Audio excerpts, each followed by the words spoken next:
said, first thing that the fairy godmother did was the appearance. And when I speak to people about personal branding, people very often ask the first thing, the appearance. Why? I see the way we dress, the appearance, right, as a way of communicating. And by the way we dress up, we show our respect to other people. I'm a speaker today. I put myself nicely together because I have respect for my audience. I don't come with my yoga pants and dirty t-shirt. Same if I go to church, opera, funeral, or a wedding. I want to show my respect to the people that are getting married or to the person that passed away. Appearance is a way you communicate certain values. If you go for a job interview, you might not like wearing a tie, and this job does not require wearing a tie, but you want to put yourself in the way that will be respectful for the job you're applying for. There is no good or bad image. There is always only an image that either supports or doesn't your goals. If you go for a job interview, dress up like you are expected to show up. Right? Always think what's appropriate for the situation. If I go to the nearby burderai with my children, I don't dress up like this, believe me. Right? I'm much more casual and comfortable because it's different occasion.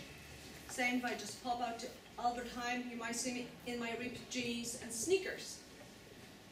But if I go to the Toastmaster meeting, I usually try to be a little bit neat and polished. When I speak in front of the audience, I want to show my respect to you. And I will just tell you a little story. I've been working for Nissan Neta, some of you might know him, the founder of Open Circles Academy, and I've been for over a year of digital marketing there and head of strategy. And I was always dressed up, even that I was only on the stage for a few minutes at the end. But I knew I was representing a company, so it was important for me to dress up. 1,500 people that were coming to the business bootcamp because they were spending 2 days. They were sometimes a little bit more casual, or they were the entrepreneurs that just left the corporate world and decided that yoga pants and t-shirt would be their lifestyle. And that's fine. And one lady, when we were doing some exercises, she said to me, "Oh, if you dress like this, you want to impress someone, you must be missing something." And I thought, okay, that's her opinion, right? You always have to think about it. It's her perception of me. But where does it come from?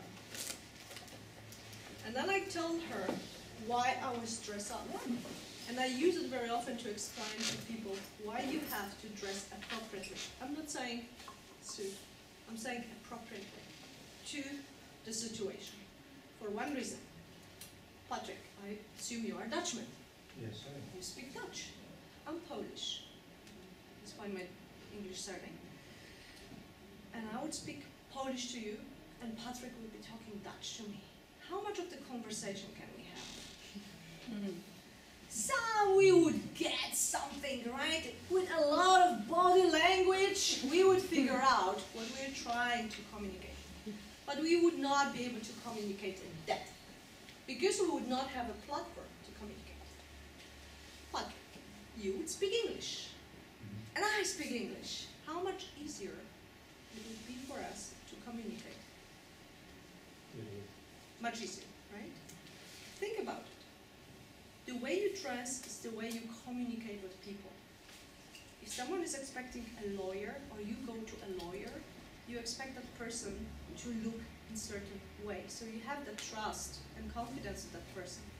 If you go to the dentist, you expect the place to be clean and tidy, right?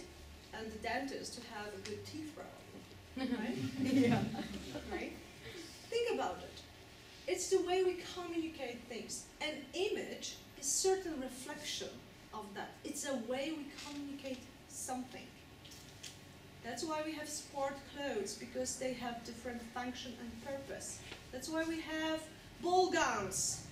right? They're not very functional sometimes, but they look awesome, because when you go to the ball, all you have to do is look good, right? You're not going to run a marathon.